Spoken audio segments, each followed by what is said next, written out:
Hello and welcome to the Radiate Wellness Podcast with your host, metaphysician, Reiki master, and hypnotherapist, Christy Clemens Hoffman. Each week, we will discover teachings, tips, and tools to radiate your best life ever with practitioners, authors, and luminaries to help you on your path.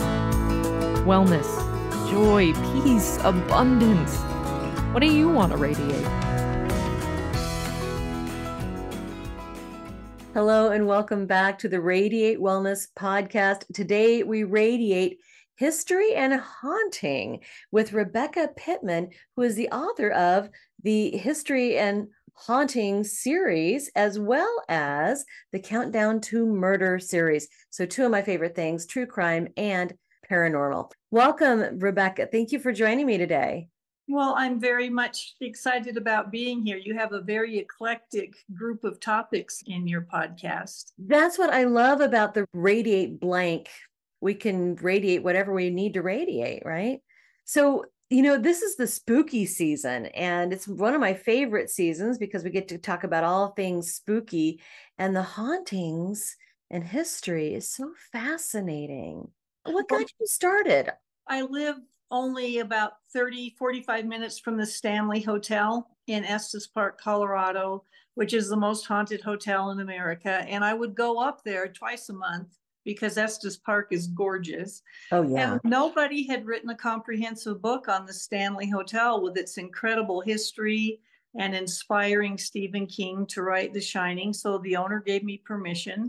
While I was writing that book, somebody said, "Hey, have you heard of the Myrtle's Plantation?" Then it was Limp Mansion, Lizzie Borden, Salem Witchcraft, Versailles.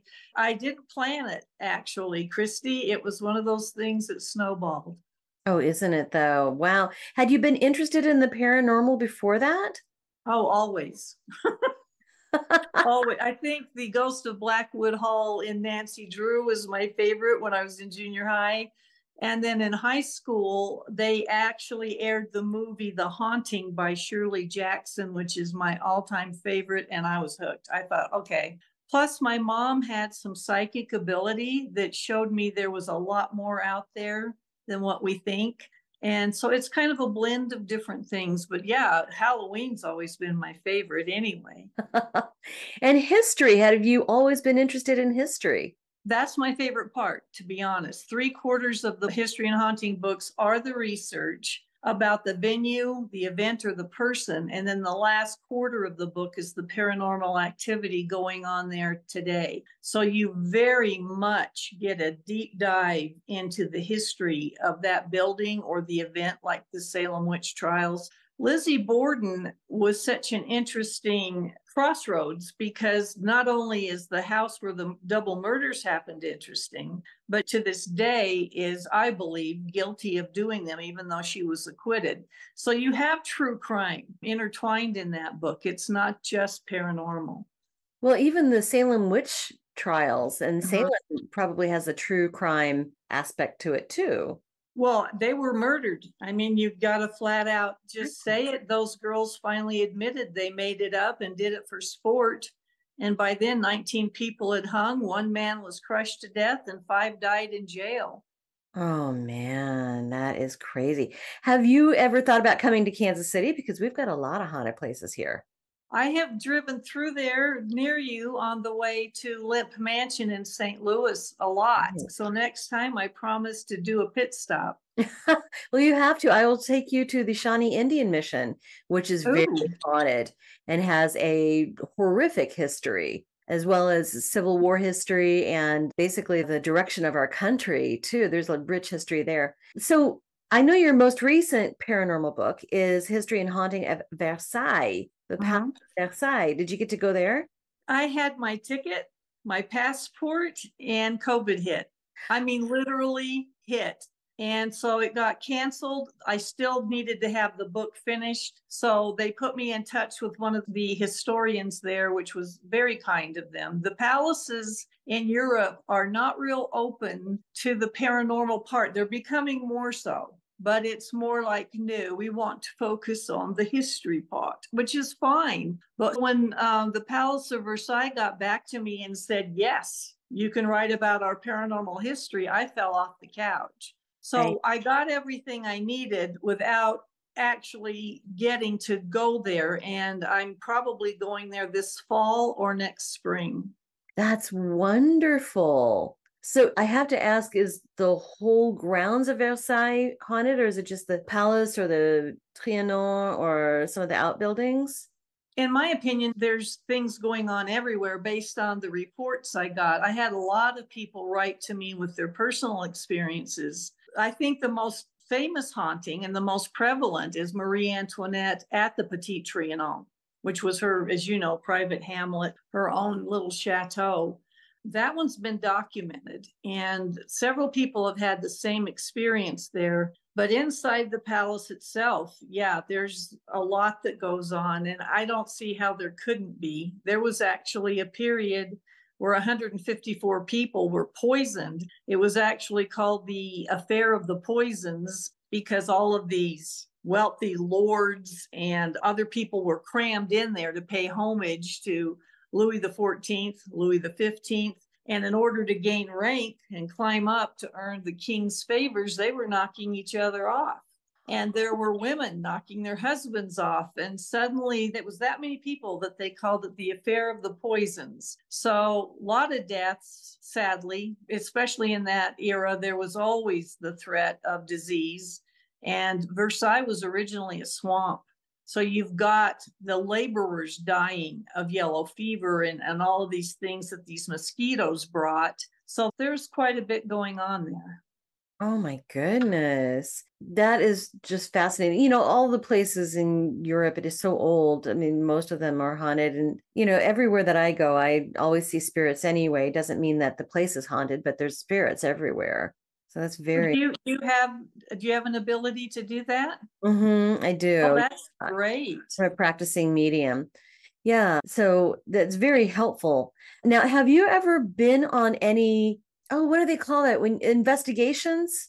I've done my own. When I was writing the books, I would always stay overnight at least once. Usually I would go back again, and something was always happening to me. I don't have ghost equipment.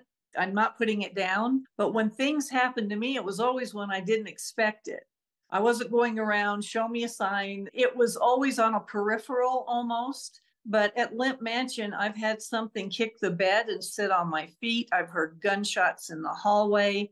At the Myrtle's plantation, my earrings moved down the mantle. Someone pulled the blanket off my bed.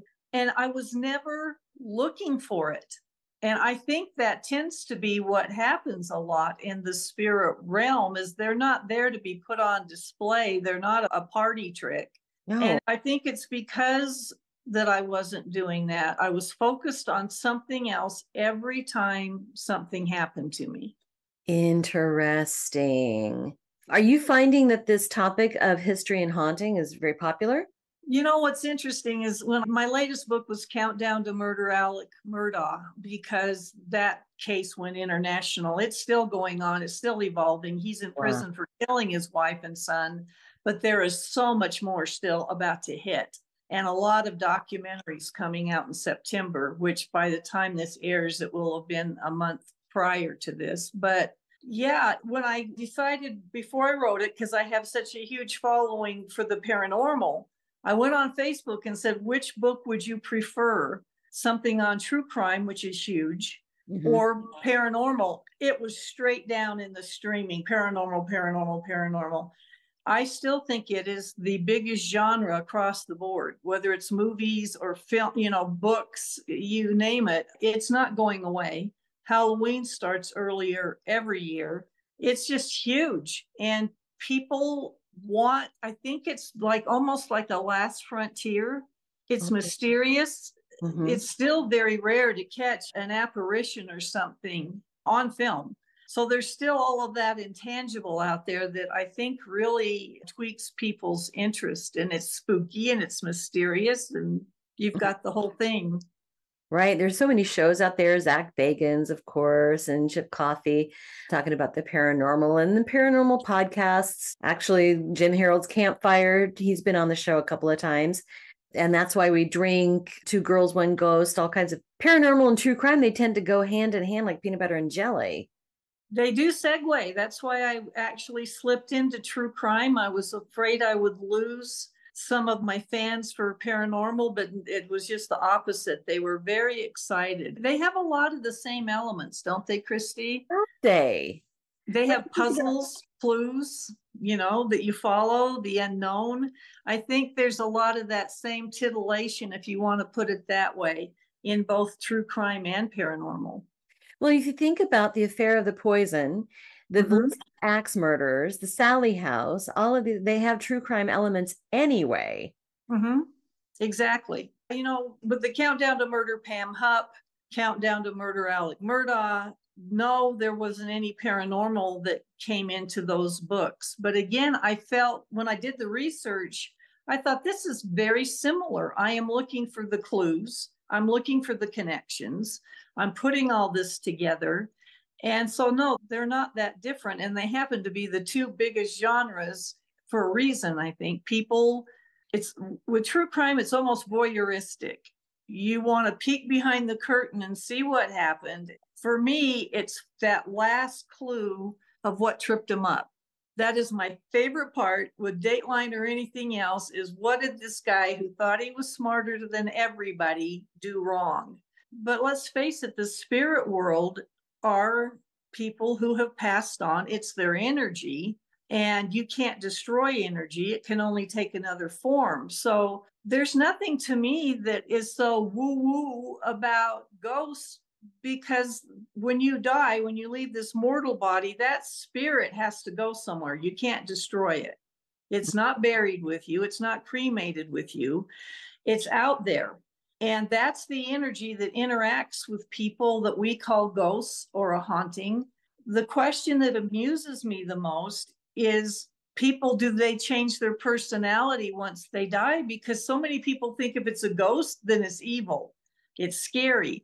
That makes no sense. If you were a nice, kind person in this life, you're not going to change your personality because you died. Have you found that? Don't you find that amusing? I do too. Well, and the thing is that what is left behind is that energy. When we go back to pure positive energy, we go back to that love and we go back to our essence. But the part of us that may have done some of these heinous things, that part would make sense. It would stay behind, doesn't it? Well, absolutely. You're not going to change, your personality per se. By the way, speaking of Jim Harold, he's had me on his campfires and does a great job. Great, really nice guy. Isn't he awesome? He is. Great personality. But anyway, with the ghost realm, how do I put this? When I talked to Lloyd Auerbach, and I call him the godfather of ghosts, paranormal, ESP, all of that. He gave me a very interesting synopsis of ghosts. He believes they interact with us through telepathy, that we don't see them with our eyes. We don't hear them like we normally do. And if you think about it, these ghost documentaries, they are picking them up on film and tape recording. They're asking questions, but they don't hear it till they play it back. And I find that interesting. You're not hearing it like we usually do. It's an imprint on the tape recorder. It's an imprint on your camera. And that made so much sense to me, that you can have 5 people experience the same thing in a room, and they won't have the same outcome at all. One person smelled the flowers, the other one didn't. Somebody saw the apparition, the other one didn't. And so to me, I think that's amazing. It's energy, it's frequency, it's vibration connecting our brain with whatever energy that spirit's imparting. And it shows up on the film and it shows up on a tape recorder. Right. And for those of us who are sensitive, those of us who can pick up on this stuff, it's like that's imprinting on our senses, and that energy is around us. You go in someplace and the energy that's imprinted there, it exists alongside of us, but just in a dimension that we can't perceive. Exactly. Right. Are you familiar with the stone tape theory? Oh, sure. Right. The theory that there are certain materials that hold that energy. Right. And I find that fascinating. I mean, the castles in Europe, a lot of them were made of limestone and other things that had a lot of quartz. We use quartz in radios to transmit and receive. Right. So these castles were built with all this quartz, and they would capture the energy, usually of something tragic, something that emoted a lot of emotion, and it captured it and would play it back during certain times, I guess when the energy was right or whatever was happening. And that's why it looks like a loop. It doesn't vary. The monk comes out of this wall, walks across the grounds, goes into this wall. He never deviates. You can't interact with him. It's not sentient. It's a loop that quartz is playing back. And that's the stone tape theory. And that just fascinates me. Yeah, I live in a 102-year-old house, I don't know, I don't know, over 100 years old. And, one of these limestone basements, walls this thick, and same thing. The plaster walls, plaster and lath that holds that stuff. And I think this is why the Shawnee Indian Mission that I referenced has limestone and brick buildings. Stanley Hotels, the old foundation, all these older places do hold that energy. And it's an intense energy when you yes, get that. It is, especially to someone like you that's on the frequency for it. That must be very interesting. It's interesting. And after a while, you learn to turn it on and turn it off. So it doesn't have to bother you when you're sensitive. So now some people don't know how to manage it, and it can bother them. They get headaches, they get sick of their stomach, they just feel really uneasy. But you can learn to work with it and manage it. So you can learn to train yourself that way. It's interesting. It's really interesting. So you've written about all types of different hauntings. So there's the stone tape theory, which is like the imprint theory, the replay. And then there's the sentient. Can you break down what the sentient haunting is? I don't want to take too much of your time, but I would like to ask you a few simple favors. First of all, please rate, review, and share this podcast wherever you're listening. It sounds like a simple little thing, and it is, but it has a huge impact for us because it helps other people find us in the podcasting algorithms. I don't know how it works, but I do know that it helps a lot. Next, if you would subscribe or follow wherever you're listening, whether that's YouTube or Apple Podcasts, Amazon Music, Pandora, Spotify, wherever you're listening, just hit subscribe or follow, and that helps you and it helps us. It helps you because then you receive notifications when we have a new episode that's out. It helps us because, again, algorithm magic, I don't know what happens, but it helps. And then finally, you can support our podcast in a tangible way by going to radiatewellnesscommunity.com/podcast and then click on support the show. Now, we have a new feature too. We are now on Patreon. You can find us on Patreon. You can also find the link to Patreon when you go to radiatewellnesscommunity.com/podcast. So on Patreon, for $3 a month or $5 a month, you can support your metaphysical and spiritual growth. You can learn about upcoming guests, and you can get early and ad-free versions of the shows. So please support us. This podcast is free for you to listen, but we have costs, and quite frankly, they come out of my pocket. So if you like this content, if you get a lot out of it, please see what you can do to give back. Thank you so much. Sentient means intelligent, that they aren't a loop. They aren't a residual haunting. A residual haunting is what we just talked about. It is something being played back. It's like watching the old VCRs, the tape. You can watch it, but you can yell at the characters on the screen all you want. They're not going to turn around and talk to you. It's a tape. You rewind it and watch the same thing every time. That's a residual haunting. For some reason, the house or something is playing back something from the past that's imprinted. There's energy around it that plays back at some point for some reason. Sentient means they're intelligent. They will interact with you. You can say, would you please turn the lights off and on? And they'll do it, which I've had that happen at Limp Mansion. They accommodated me and answered questions that way. So these are the ones that will interact. Poltergeist is a good example because they cause things to move and crash and do things very active. There's intelligence behind it.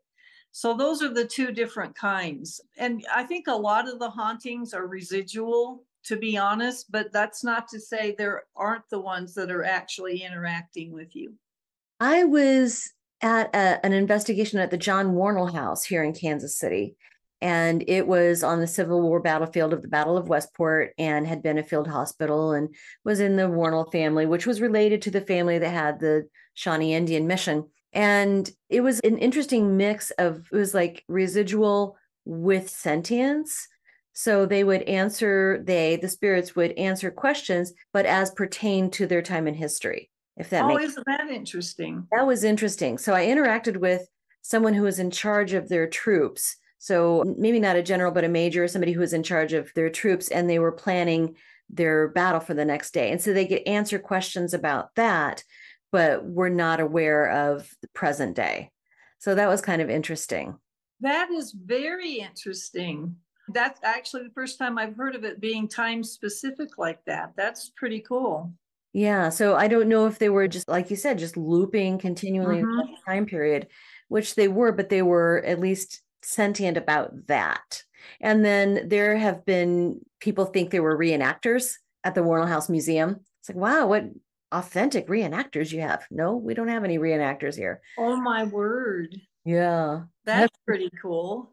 Right. So occasionally we do see clothed apparitions, very solid seeming apparitions, and that type of thing. Now, what is the most haunted place that you have not investigated, but written about? You know, everywhere I've gone, something's happened, except for the Lizzie Borden house. And I think when I spent the night there, I was so engrossed in trying to figure out how I was going to put it in words. I wasn't looking around for spooky. I was laying there in where her bed was in her bedroom, hearing her parents on the other side of the wall, knowing you're going to kill them the next morning. Well, her father and stepmother. Right. But as far as back to back hauntings, it would have to be Lemp Mansion in St. Louis. We were just out there, my husband and I, this year. I was doing a television show for the Countdown to Murder Pam Hupp. And I've stayed at Lemp a million times. They sell my book there. They're the most incredible people. The Pointer families worked so hard to bring that house back to stepping back into the mid-1800s. And so when I was there with my husband, and we've only been married a year and a half, he was going, so something spooky is going to happen, right? And I said, I have never been disappointed. So while we were doing the book signing, the owner said, Rebecca, could you go back to the gift shop and bring out all the books? I said, absolutely. The gift shop there is a vault where the Lemps used to keep their furs and paintings. They were one of the wealthiest families in St. Louis. So there's no windows. There's just literally a big vault door like you'd see at a bank. We stepped in there, we're getting the books. And out of nowhere, and there was no one else there except the owner who was upstairs in her office, we heard really loud. And I went like this, and I looked down at my feet, which is where it came from. And then I looked this way, and there's nothing there. And I said, that was a cat. And John goes, well, yeah, it was a cat. So I ran out into the hallway, and there's nothing there. And there's no way that cat bolted that fast. It was right by our feet that we heard it. So I called up to Patty in her office. I said, Patty, did you guys get a cat? She goes, oh, Lord, did a cat get in? She went, oh, that cat. Never mind, it's okay. So again, you heard a meow. Oh, so loud. And John heard it too. Wow. So when he looked at me and I said, are you happy now? Yeah, see? I said, welcome to Lemp Mansion. And there's just always something going on. Yeah, I've heard about Lemp, like a whole episode devoted to Lemp Mansion on some of these paranormal shows. And it is just hella haunted. It is like very much. I think I've spent the night there, oh my gosh, at least 3 times now. And there's always something.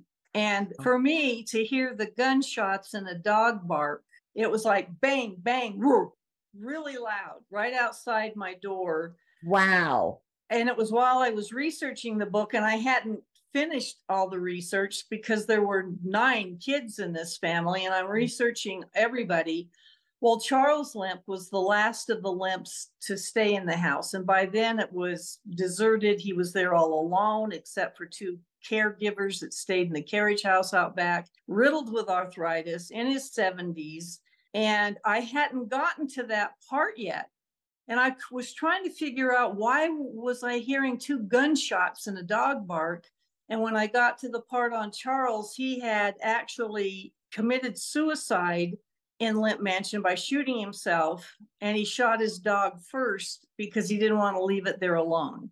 Oh. And when I got to that part, the chills just went through me. I went, oh my gosh. But what bothers me is the sequence. I believe it was the house playing it back. It was a residual loop. But if he shot the dog first, you should have heard bang, bang, and then the dog bark. I heard bang, bang, and the dog bark was at the end. Do you know what I'm saying? Yeah. You should have heard the dog bark first and then the 2 shots. But right. I heard the 2 shots and then the dog. Unless he shot at it and missed a couple of times. I don't know. But that, to me, to date, is probably what I consider the biggest gift that a house has given me. To hear that with a house that's had 3 members commit suicide over the generations by gunshot was just chilling. I mean, I still hear it when I think about it. Oh my goodness. Didn't they also have a family member that they kept hidden away? There's still rumor to that effect, that it was a young boy with autism that used to stay up in the attic with the help a lot. I did not find definitive proof of that. I do know that Julia Lemp, the matriarch, did lose a little boy early, not quite in childbirth, but I think soon after. So I haven't been able to completely pin it down, but I'm not negating it. The tour guide there is very much convinced that Zeke, the little boy, is there. Right. And I know when I slept in the attic room, when something kicked the bed, my first thought was it felt like a child, because the kicks were clumsy, like hit and miss. It was down lower. It didn't feel like an adult. That was the first thing that came to my mind. And then that was at midnight. At 5 o'clock the next morning, or 5, the sun was coming up just barely. I could see a little bit of light between the blinds. I went to turn over, my feet wouldn't move. Oh. And there was weight to the left of my feet to where, and I'm going, oh no. So I reached over for my cell phone to shine light on it. And it was one of the scariest moments of my life to turn that light on it, because I thought, I don't really want to see what it is. What if when I turn the light on, it comes flying at me? And what it was 2 perfect impressions in the blanket right next to my feet. And they looked like a small child's shoe print. And I took a picture of it. I have the pictures of these things, a lot of them. The chandelier, when it would talk to me at Lemp, I'd ask it questions. I filmed that. Wow. So yeah, there's a lot going there. But to answer your question, I'm not saying there's not a child up there in the attic. I just couldn't pin down who he was. But I think there's somebody up there. Mm-hmm. I don't doubt that at all. And that family, there were, like you said, there were so many suicides. Mm-hmm. William Lemp Sr., Billy Lemp, Charles Lemp, perhaps Elsa Lemp. Did she commit suicide there? That one is still an unsolved mystery, and I believe she did not. Upon her parents' death, became the wealthiest single woman in St. Louis and had a mansion of her own about 10 minutes away. She'd had a turbulent marriage with her husband. They divorced, got back together. They'd only been off the honeymoon 8 days when suddenly she shot in the chest while laying in bed at 8 in the morning at her mansion. He claims he'd gone to get in the shower and heard a bang noise. He thought she'd thrown something at the door to get his attention. He said when he came out, she's laying there with a bullet hole in her chest, gasping. So there's where the story diverges. The maid that heard the shot came running and said she ran in. He's standing near the bed, but the gun's clear across the room on a couch, which is really odd. He said that the gun was usually kept in the nightstand. It was a .22 that Elsa kept for safety, and it was usually kept in a drawer right there. How did it end up clear across the room on the couch. Later, the maid was shut up during the inquest. She changed her story, said she never heard anything, never went in the room. And so a lot of people I believe it was an accident. I think they were arguing and wrestling over it. And because of the angle of the shot, I think that it went off. Anybody that shoots themselves in the heart, you're like this, correct? Yeah. You're pointing right there. Right. Her arm would have had to have been clear up here and shoot down because it came out through her ribs near her knee. Oh. How do you do that? Oh, right. That's interesting. And Yeah. do you think that the Lump Mansion itself had some sort of paranormal activity innately? No, okay. St. Louis, as you probably know, it's built on a cave system. And underneath Limp Mansion is a huge cave system. I don't think so. I think these were things that just happened. It started with William Limp Sr. committing suicide, but he had just lost his youngest son suddenly, who was going to be heir to the Limp Brewery. Right. His best friend, Colonel Pabst, with Pabst Blue Ribbon beer, died right after. And during my research, I found out, because most people thought those were the reasons he just committed suicide. I found out he was actually in trouble financially, and the sheriff had actually come and knocked on the door with a summons, and he wasn't home. I think he was looking down the barrel of $400,000 or more. And so that's in the book that I found through research and old newspaper clippings. And so then after he died, Billy Limp Jr. did not want to work at the brewery, did not want to be the head of it. He reluctantly took the reins because his brother that was going to do it had died, and Prohibition hit. And this is a brewery, and all of these brewers, and this is St. Louis, so you had Anheuser-Busch right there, and they got hit hard. And it was suddenly, what are we going to do? How long is it going to last? In the meantime, Elsa Limp died in 1920, and she was very close to Billy. So he lost his sister. Prohibition is just weighing him down. He's doing everything he can think of to hold on to that business that his father and grandfather built. He finally gave up. And when he sold it, it was for pennies on the dollar, and he couldn't take it. It was 11 city blocks. That's how big that brewery was. They had their own railroad station. And the Depression kept getting worse. He'd been through a horrendous divorce. It was like the biggest scandal in St. Louis at the time. He'd remarried, and they were planning a European trip, and he came into work at Limp Mansion. It had now been turned into the offices for the Limp Brewery. And he'd been really depressed. And his secretary came in and said, I think you're looking better today. And he said, do you? Because I don't. And he sent his female secretary out to get some blueprints. And she'd barely headed down the back staircase when there was a bang that came out of that office. It was originally the ladies' parlor for the house. She thought because there were workmen there, somebody dropped a tool or a pipe, didn't think anything of it, but a young man there recognized it as a gunshot and came running and found Billy's feet sticking out from under the desk, and he shot himself in the chest. So if you look at it, it's actually just an accumulation of events. I think some melancholia ran through that family. And then the last one was Charles Limp years later, when the house was now abandoned and he was all alone. The arthritis was so bad, he was in pain constantly, and he took his life. So Charles is interesting. He was like very close to Vincent Price. Really? They would go gallery hopping, and Vincent said, I thought we were wealthy till I saw Charles Limp write out a check for $1 million for a painting without even blinking. So when you go into Limp Mansion, Vincent Price also spent the night there several times. I find that very cool.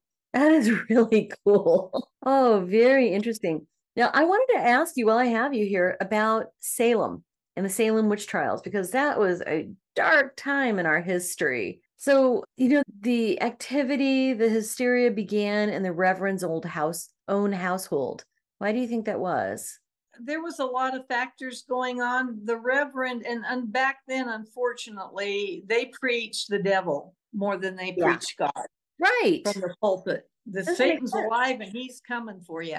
And in the households, if you talk back to your parents, they call you Satan's child. You were constantly inundated with the threat of the devil. And you have to remember, these people that put together Salem Village came over from England, where they were burning witches by the hundreds. This was not some esoteric thing to them. It was very real. They believed witches existed. So you've got that mental thing going on. The devil's out there about to get you. Witches are real. So in Reverend Parris's home, he had a young daughter named Betty, who was very high strung. She was one of those nervous personalities, and it might be because she thought the devil was coming every minute. I don't know. But she was like 9 years old and just one of those sensitive children. Her 11-year-old cousin Abigail, who was just the opposite, today we call it street smart, was staying with them because she'd lost her parents. So she lived with them. Well, they had a African-American, I don't want to call her a slave, but basically she did all the housework and everything. Reverend Parris had brought her over from the Honduras. And so she would tell these stories from her home country, which was magic a little bit and that kind of thing. And the girls were fascinated with her. So one day they're bored out of their mind. It's January, you're snowed in, which is horrible. There's nothing to do other than read the Bible and do chores. And no one, the parents weren't there. And they said, Tituba, show us who our husband's going to be. So there was this trick called the Venus glass, which you would break an egg yolk into the glass of water, barely stir it, and the form it took was supposed to show you who your former husband was. So if it took the form of a sickle, he was going to be a farmer. If it was an apron, a butcher, etc. And these girls were hoping to marry a wealthy man or somebody of substance. That was their only hope back then, to get out of their situation and to have a good life, was a husband that could earn a good living. Well, when Tituba stirred it, it took the shape of a coffin. And little Betty, with her height, she starts freaking out because she thinks the devil's coming to get them because they trifled with black magic. So she freaks out, hides under the table, goes nuts. And when the parents start seeing this, just the way, what's the matter with you kind of thing. And then finally she goes into almost like a trance where they couldn't get her to come out of it for a few days. So they bring a doctor in. He even puts a lit candle under her arm and she didn't react.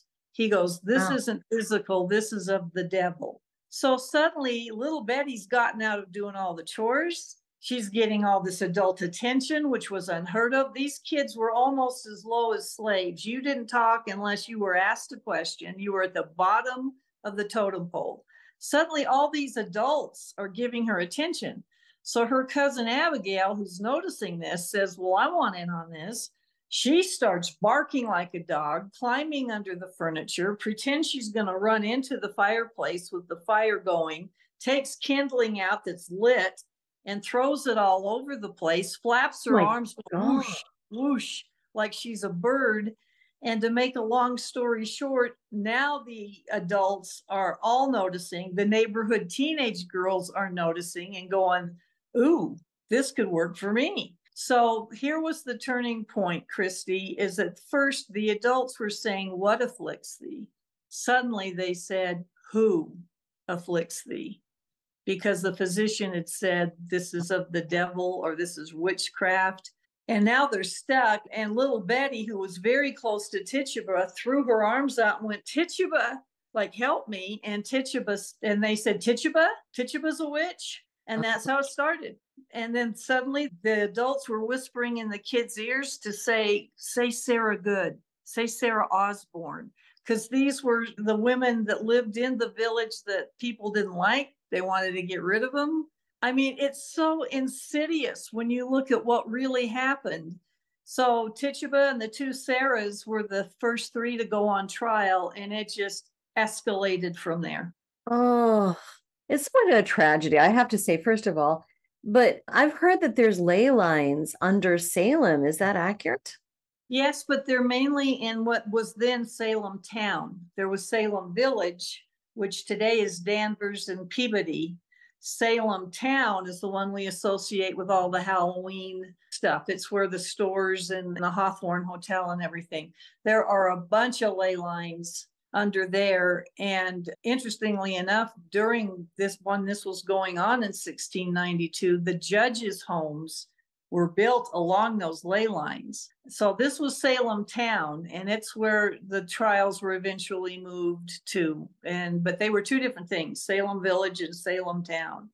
They're about, if you're driving a car, about 10 minutes apart. Oh, okay. So yeah, I've never been there. I've always wanted to go, so I have no idea what the layout is. That is very interesting. So you've written so many books about true crime and paranormal, and I'm looking at your website now, and they're all here. You've got a tab for true crime, you've got a tab for paranormal, and then a tab for merchandise as well. And your website, of course, is Rebecca F. Pittman Books, and that is Rebecca F as in Frank Pittman Books.com. And you've had a lot of media exposure as well. I've been really blessed, Christy, including you having me on. Oh. I never take it for granted. I appreciate so much that you guys share your forums with me. It means a lot. I've done, I think, 5 television shows by now and a lot of podcasts and radio. But what I love is that each of you have your own personality.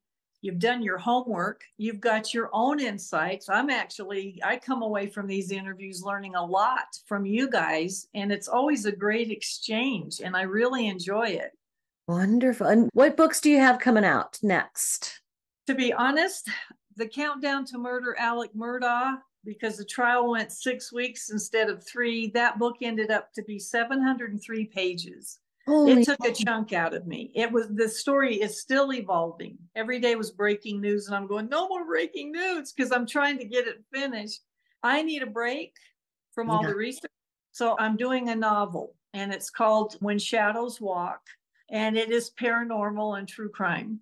Oh, that's going to be fun. And I did want to mention, you said that with the trial of Alec Murdaugh, there was a remote viewing. Yes. Group that had weighed in.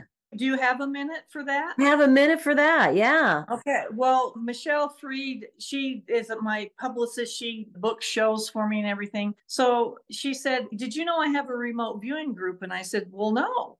She goes, do you want to try it just for fun? And I said, sure. I've been to lectures on it. I totally believe in that. And for your listeners, it is a psychic kind of thing. So basically, she said, just pick anything. I said, well, what do I do?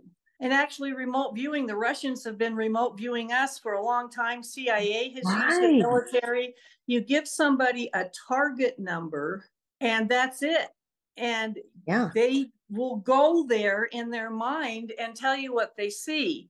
She goes, I don't want any names. I don't want any locations. I just want you to ask 2 questions. I said, you're kidding. You won't know who it is. And she goes, no, I don't want to know who it is. So I said, okay, the location and any people you see around it. I about died. What I had focused on was Stephen Smith, who was the 19-year-old young man that was beaten up and left in the road that's in the Alec Murdaugh book. It's now under investigation. They did an exhumation and a grand jury, which is coming out any minute. They came back with this stuff that drawings and everything. They put him in South Carolina. They put him in the age bracket that he was. The drawings gave me chills. One of the things that a witness said was they heard somebody chased him through the trees before they beat him up. They drew a stick figure weaving between the pine trees. But what got me was one of them said, I am looking down, I see a newspaper, 2 lines, and the word cracking. And I just went, what? And they sent these to me in February. This was April. I jumped up, went in and got their report, because just that morning, and we're talking April, they sent that thing to me in February about the newspaper. It's brand new, April headlines. SLED, which is the South Carolina Law Enforcement Division, cracks Stephen Smith's phone. And it had a second line, which was the rape kit is still missing. She said she saw two sentences in a headline, cracking in quotes. The only thing she got wrong was it said cracked, but I'm going, are you kidding me? There is no way that that's a coincidence, and that she had it in quotes. And the hair still stands up on my arms every time I see that, because she said it 3 months earlier than the headline came out. Wow. Isn't that amazing? That is crazy. So there really is something to all of this, Rebecca.